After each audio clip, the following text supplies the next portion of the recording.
Crossing now to the briefing. Kia ora koutou katoa from here in Auckland today, where I chaired a virtual cabinet meeting this morning to discuss our progress on stamping out COVID-19 and to review current alert level settings in Auckland and the rest of New Zealand. I'll provide more detail around those discussions and related announcements in a few moments. But first, I'll let Dr. Bloomfield give an outline of our case details for today. Then I'll proceed to give announcements on alert levels. Then we'll move to questions relating to COVID. After that, I'll give an update on the Auckland Harbour Bridge and the status of engineering work there, but at that point we'll release Dr. Bloomfield. But for now, I'll hand over to you, Dr. Bloomfield. Thank you, Prime Minister. Kia ora koutou katoa. Nice to be here in Tamaki Makaurau for today's media conference. And I also wanted to say kia ora, because it's also New Zealand Sign Language Week, so happy New Zealand Sign Language Week. There are no new cases of COVID-19 in New Zealand today. I want to, though, start with an update on the case we reported over the weekend. This is a man who is a recent returnee from India who completed his stay in managed isolation and has subsequently tested positive for COVID-19. First, I would just like to say that we have had over 50,000 people return safely to New Zealand since our managed isolation system started on the 9th of April. Modelling shows us that the scenario that presents the lowest risk of anyone getting through managed isolation and having an infection under our current settings is a 14-day stay plus testing at days 3 and 12, along with very strong infection prevention control procedures. That is the system we have. This case and his family members should be commended for the steps they took after the man became unwell following his departure from managed isolation. He completed the 14 days and returned 2 negative tests, however, remained alert to his health, and when he developed symptoms, he sought advice quickly from Healthline, was tested, and he self-isolated, as did members of his family. This is exactly the sort of vigilance that will help us keep ahead of the virus, and I would like to thank him again and his family for their quick thinking, and all indications so far is that this has prevented the virus from spreading further.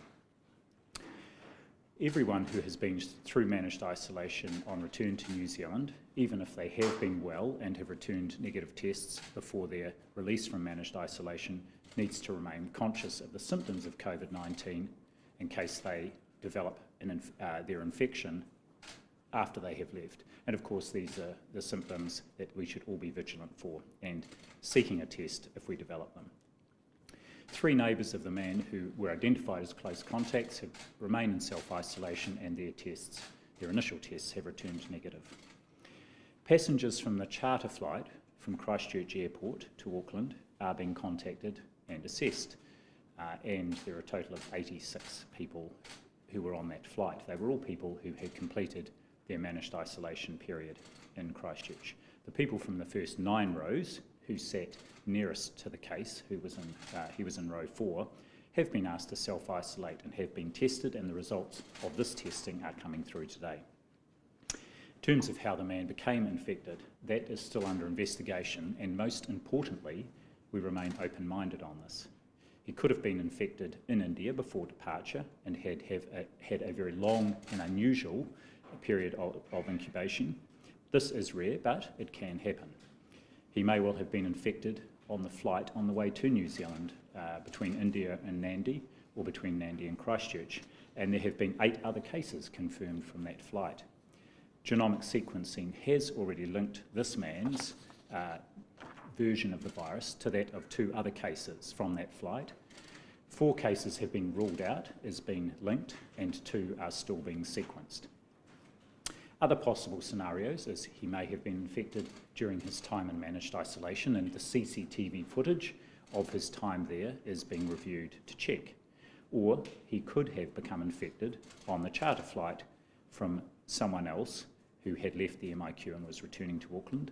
We are not ruling out any possibilities or speculating on one or other scenario at this point, but are working to get to the bottom of it. On to the wider numbers for today. There are 40 people now isolating in the Auckland quarantine facility who have been infected in the community or who are family members. 17 of them are cases, the balance are household contacts.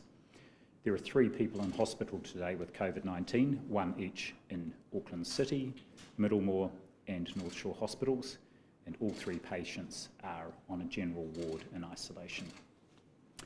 Since August the 12th, when this Auckland outbreak started, our contact tracing team has identified 3,989 close contacts, of which 3,978 have been contacted, are self-isolating at the moment, and we are in the process of contacting the rest. That is those who still need to be in self-isolation. Many will have finished their 14-day period. There are 9 further previously reported cases that are now considered recovered, so our total number of active cases is 62, and of those, 29 are imported cases that were identified in managed isolation, and 33 are community cases. Our total number of confirmed cases today remains at 1,464, and finally yesterday our laboratories processed 3,568 tests, and our grand total completed to date is 914,421 tests. Thank you.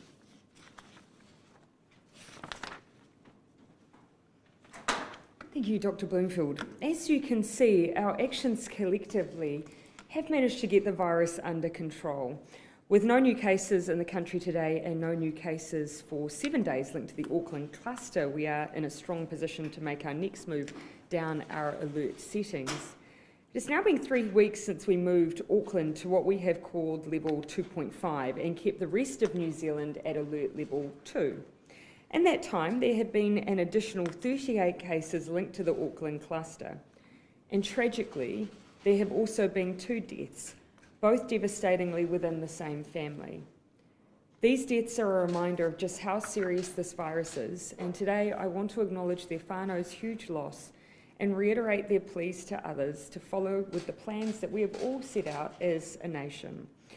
We have taken a cautious approach because it saves lives, but also because it means our economy is more open than that of nearly any other country in the world, even with our current level 2 restrictions.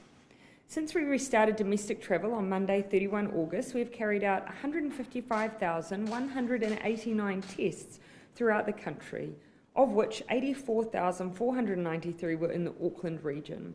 Pleasingly, these have not resulted in a single positive result showing the virus has not spread beyond Auckland and the 4 cases linked to the cluster in Tokoroa. This reinforces our approach was the correct one. By moving swiftly to alert level 3 in Auckland, we contained the outbreak in Auckland and prevented spread of the virus to other parts of New Zealand. Our response safeguarded the health of New Zealanders while allowing the economy to operate at near normal levels. Looking at the status of the rest of the world, I think we've all seen by now that there is no costless response to COVID, no matter what your strategy is. Having said that, for New Zealand, the GDP figures for the June quarter out last week paint a more positive picture than some had expected. And the preview shows that for the quarter we're currently in, we are projected to see growth. We know that the more our economy can be open with low or no levels of the virus, the better our long-term economic picture. So then to the decision. Our good case numbers and confidence in the management of the virus means we can proceed with the decisions we indicated would take place a week ago. For Auckland, that means we have accepted the recommendations of the Director General of Health to move to full alert level 2 arrangements from 11:59 p.m. on Wednesday, September 23. This means gatherings of 100 people will be permitted from Wednesday, 11:59 p.m. The reason for the delay is, of course, to make sure that the orders for those provisions can be drafted. The rest of New Zealand will move to level 1 from 11:59 p.m. tonight, Monday, September 21. And that's because we were able to, in advance, gazette and draft the orders for that alert level change as we anticipated them at the last Cabinet meeting. Level 2 for Auckland will be in place for 14 days. Or 1 transmission cycle, meaning Cabinet will meet again on Monday, October 5 to review those settings. If we remain on track, it would then be our intention to consider moving alert levels from Wednesday, October 7. Again, this is all conditional on us continuing as we are now. Some may query the cautious approach we are taking. It's worth noting that the last time we moved to level 1, we did so after no cases for 14 days and only 2 cases in the full month we were at level 2. Also, analysis completed for the Ministry of Health suggests that by the end of this month, there is still a 50-50 chance of having eliminated COVID once again. That is cause for us not to get ahead of ourselves and to remain vigilant. For this reason, we need people in Auckland to continue to stay home if they are sick and get a test, even if it is just a sniffle or a cough. Scan into places with the COVID app or keep a good record of where you are and where you've been so we can increase the speed of our contact tracing. Continue to wear face coverings. With these settings, anyone in Auckland will still need to wear a face covering on buses, trains and ferries in the city because, of course, we are still at alert level 2. For air travel, face coverings will be required on any planes that are going to, from or through Auckland. This is now, of course, as I say, standard practice for alert level 2 settings. We also ask people to wear a face covering in situations where they're unable to maintain physical distancing. And you're from Auckland and travelling outside, please take your alert level settings with you, and that includes when it comes to large-scale mass gatherings. For everyone else outside of Auckland, we still have asks for you as well. Please continue to use the COVID app. Maintain good hygiene practices. Stay home and get tested if sick. And if you are travelling on a plane that isn't travelling in or out of Auckland, you are not required to wear a mask, but we do still encourage it. For your safety and for the safety of those around you, you should consider doing the same for all inter-regional travel as well. Now that the rest of the country is back at level 1 freedoms from 11:59 p.m. tonight, we want to stay there. So these actions are a small price to pay to ensure that we can maintain these settings for as long as possible. Finally, I want to conclude today with an update on the future. I'm often asked what will make a difference to our border settings and a full return to normal. One of the major factors will be a vaccine. As a Cabinet, we approved a vaccine strategy and significant funding to support it in May. I can now report that ministers have agreed to enter into a legally binding agreement for the option to purchase approved COVID-19 vaccines for up to 50% of the population of New Zealand, Tokelau, Cook Islands and Niue. This will take place via the global COVAX facility, co-led by Gavi, the Coalition for Epidemic Preparedness Innovations, and the WHO, which aims to accelerate the development and manufacture of COVID-19 vaccines and to guarantee fair and equitable access for every country in the world. The COVAX facility ensures that COVID-19 vaccines are equitably distributed to every participating country worldwide. This is one of a number of key steps that we'll be taking to ensure New Zealanders have access to safe and secure COVID-19 vaccine when one becomes available. An initial $27 million investment will allow us to pool funding at the global level to accelerate the production of COVID-19 vaccines. This investment will give us the option to purchase from a diverse portfolio of vaccine candidates should any prove successful.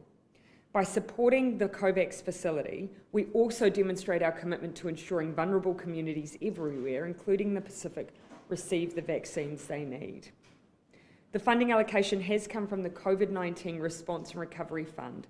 All the more reason to ensure we retain funds in this kitty. More will be invested as our vaccine strategy rolls out. It is important to note, though, that we have many irons in the fire to ensure New Zealanders are at the front of a queue when a vaccine is safe and ready, and this is a very important part of it. You'll note, though, I've mentioned that this is for 50% of our vaccination needs. That is because it will not be the only agreement that we enter into.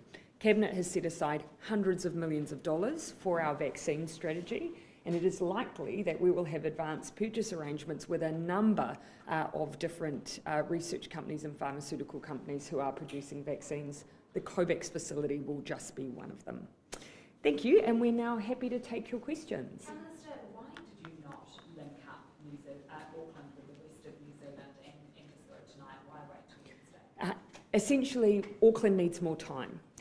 Whilst we have reasonable confidence that we are on the right track, There is still a need in Auckland for that cautious approach. This was the centre of the outbreak, and that's why that caution is required here. However, our view is that when it comes to the rest of the country, given that we have not seen that regional spread, we have enough confidence to lift those restrictions outside of Auckland. Those two cases yesterday, did they raise some concerns for you making the call today? No, not necessarily. In fact, what I would say is that they are again examples of how, with the system we have now, we are able to confidently manage cases as they arrive, and under these circumstances, it has been contained. The individual in question has done everything right.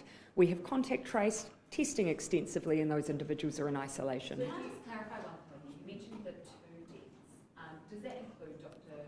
Joe Williams and no? Sorry, I was talking about the Tokoroa families, but of course Dr. Williams, yes, was obviously earlier in the period as well. So 3. Yes, 3 in total from this cluster. Forgive me, I should have put the disclaimer. I was working within the last period of time that we've had those 2 from Tokoroa. Prime Minister, just on the little change in Auckland, why couldn't the order be drafted ahead of today so Auckland could move to the level 2 tonight at the same time as the rest of the country? So one consideration, very legitimately for Cabinet, even a week ago, was the question over whether we'd be ready to move with 50 or to move with 100 for those mass gathering limits. So that was a legitimate question for Cabinet. That was something that actually we've received the advice from the Director General, and he was confident in mass gatherings up to 100. So rather than pre-drafting and gazetting multiple options, we waited until the final day, had that confidence, and that means that we can lift to a wider alert level there. Sorry, Director General, what pushed you over the line to recommend 100 rather than 50? Thank you. Yes, so just on the orders, they require a 48-hour notice period, and we had prepared the one and had it signed by the Minister for the Alert Level 1 change, which is today. But when Cabinet made the decision last week, they signalled that the Auckland change wouldn't happen till Wednesday. This time last week, our advice was probably to look more at the 50, but this run of effectively 7 days without any additional cases as part of this Auckland outbreak gave us a sense that it was safe to move to an upper gathering limit of 100, consistent with the usual Alert Level 2 arrangements. Were those the 2 options, either 50 or 100, or was there a higher band of 200 that was considered? No, we just 100 is consistent with Alert Level 2, and I think that's appropriate at this point. And is there any scenario under the current alert settings before the Cabinet decides to change them again that the gathering limit may change, or is it just 100 until alert levels change? So obviously the definition of Alert Level 2 does have the mass gathering limit at 100. We are signalling now that we anticipate, if we have another 2 weeks where we have fairly consistent results as we have over this past period, that we would likely then see a lift in restriction level at that point. However, of course, we always reserve the right, if there are issues or cases that give us cause for concern, to revise those mass gathering limits equally in the other direction. So that would be your first step, to revise the gathering limits rather than to step back up the alert levels? Yeah, look, and that is what we've done stepping into the alert level, and it all very much depends on the scenarios. We don't anticipate that. There's nothing to suggest that will be the case. So what we're trying to signal with some certainty is, if we continue on this path, it's likely in 2 weeks' time we will have that added confidence that that time and extra cycle of transmission will give us, and then we may be in a position to lift once more. Is Auckland staying at level 2 because you think there may be unidentified community cases still? No, as you will have heard me suggest, modelling that's been provided to the Ministry of Health still says that even with those settings till the end of the month, there's still a 50-50 chance that we've reached elimination. So that just tells you that with time you can have greater confidence.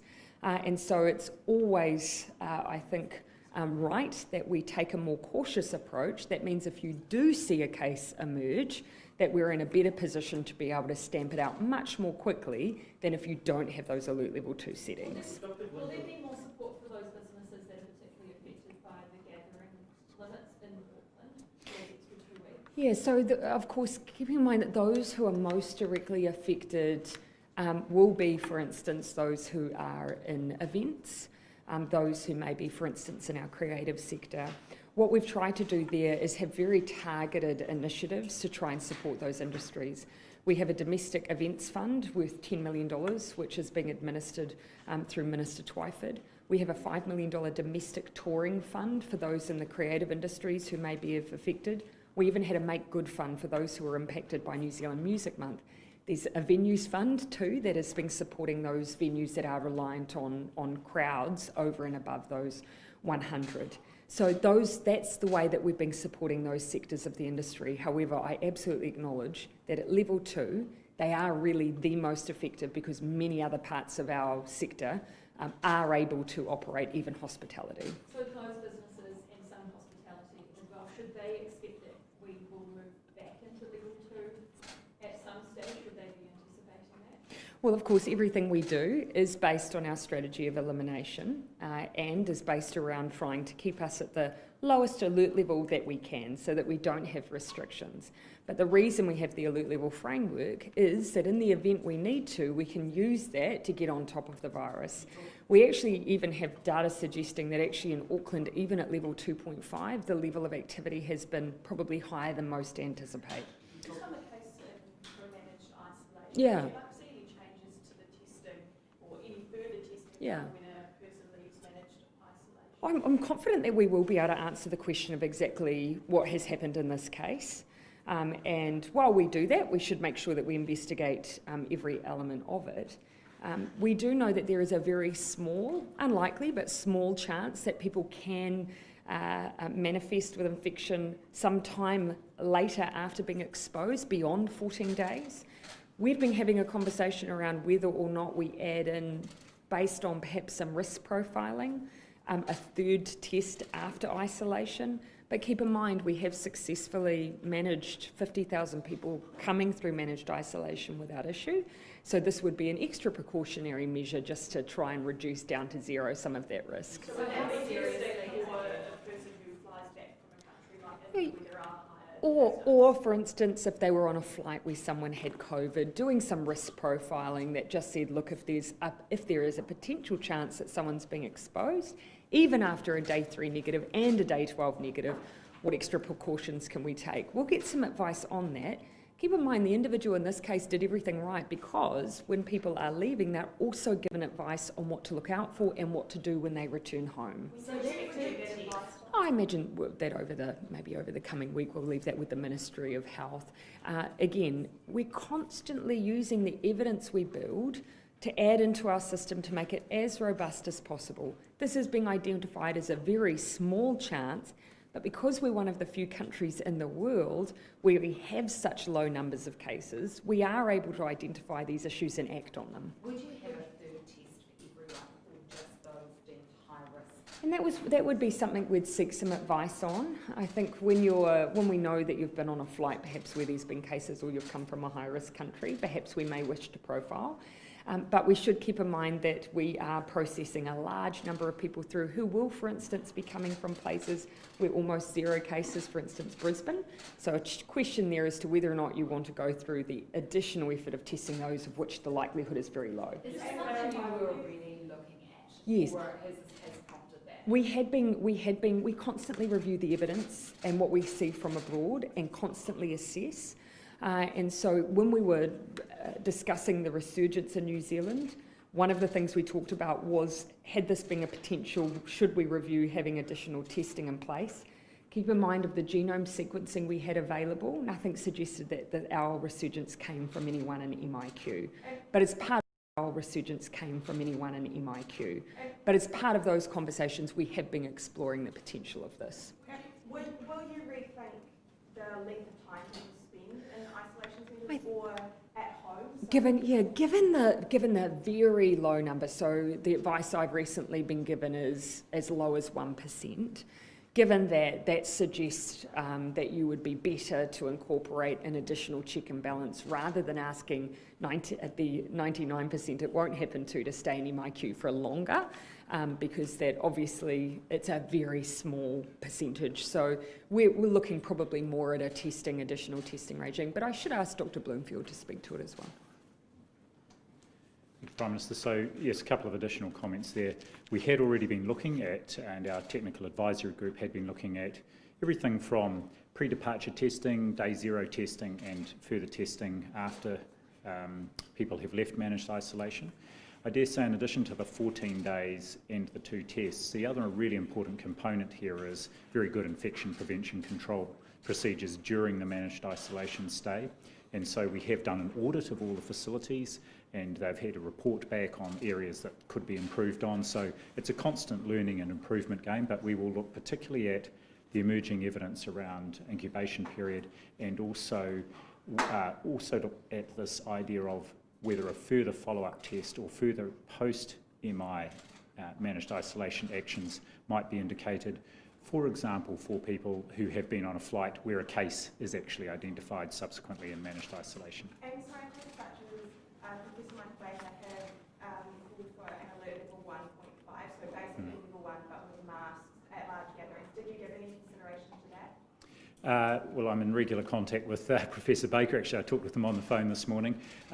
We gave some additional advice to Cabinet around continuing to recommend and encourage the use of masks on internal flights, which the Prime Minister spoke to, even under Alert Level 1. I think one of the things I've been very encouraged by in Alert Level 2 is how quickly people adopted the use of masks in public transport and on flights. And masks will be part of our response. They are now and they will continue to be. So the more we sort of get used to using them and normalise their use, it's not something we are used to in this country. So it's been great to see that people have adopted them and taken that on quite quickly. I think there was a question from you. Sorry if I'm a bit muffled. Are you able to expand on the Ministry of Health modelling that the Prime Minister referred to earlier around the 50 likelihood that the virus being eliminated by the end of the month? How is elimination possible by the end of the month? Because I thought we have to go.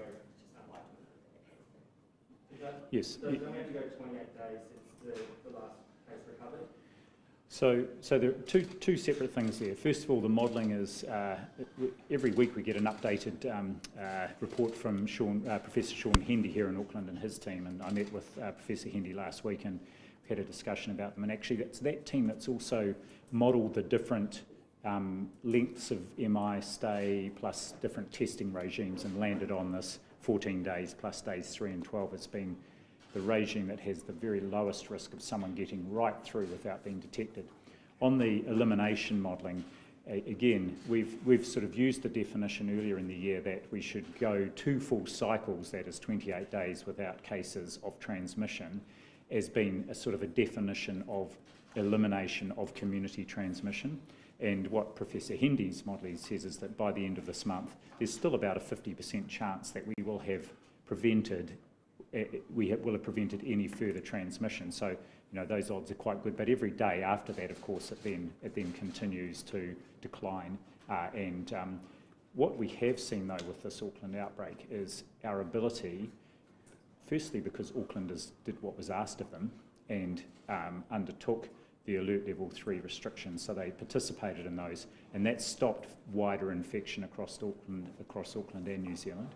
Secondly, our contact tracing and testing really did ramp up, and the speed of our contact tracing system means we've been able to ring fence any of those clusters, including the bereavement one that happened in this case that we've just had. We were able to get onto them very quickly, even in a 2.5 alert level. So all the signs are that we've now got in place all the processes we need to get on top of any infections that might still pop up. That doesn't mean we won't and don't aim to still achieve community elimination. Just on the previous on the managed isolation case, are you going to test everyone who was on the original flight from Nadi? No, we're not, because, well, actually, they've already all been tested twice during their stay in managed isolation. So what we are doing is testing everyone, again, who was on that flight from Christchurch to Auckland, those 86 people. So you won't be going back and testing all of the people who were on the original flight from Nadi? No, they have all already been tested and will have completed their 14 days managed isolation. Some of them may still be in there because if anyone got a positive test late in their 14 days, they would have to stay on until they had completed at least 10 days, 10 further days. Internal chartered flights, is Air New Zealand, have the flight crew been tested?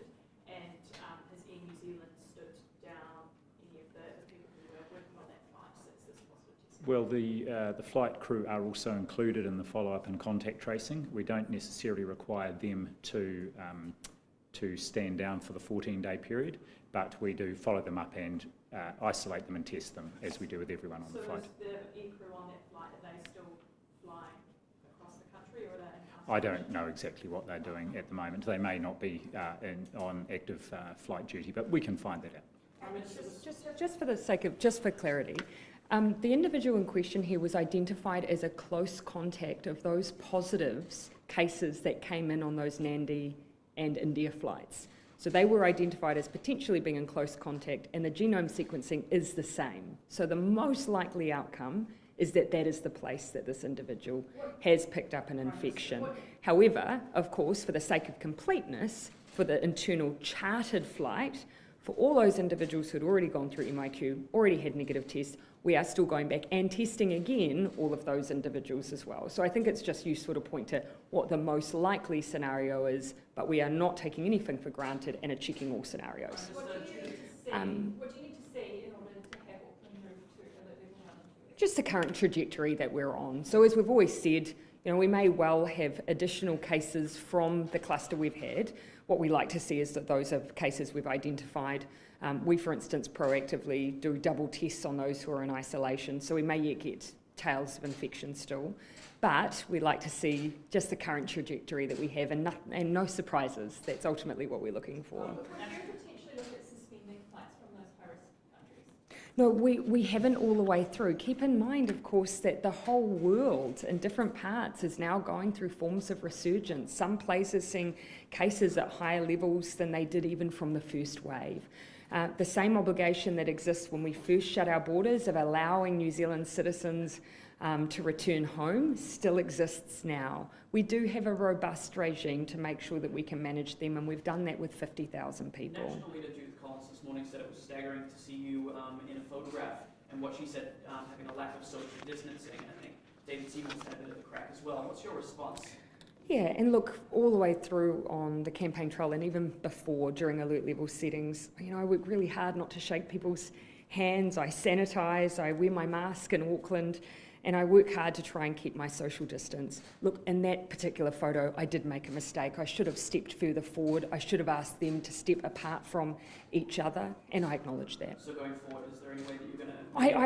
I do try in every circumstance. I'll often step aside in photos to try and keep distance, and that's something I'll just keep up when I'm in those places where we need to keep that distance up. It's worth sending your supporters a message now saying, hey, I know that you're keen, but in these sort of settings... Yeah, it's always helpful. I often sometimes have someone with me who's taking the photo to try and help me. I can't always tell how far away I am from someone. But look, I just need to acknowledge, yes, I should have moved further forward, and I should have asked them all to step away from each other as well. Does it mean you have to kind of give other people a bit of a long leash as well? Because it's hard.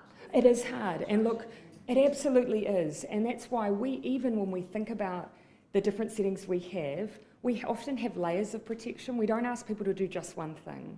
So on public transport in those early stages, we had distancing and masks. We do ask people to keep washing their hands. We ask people to use masks if they're in places where it's hard to keep distance.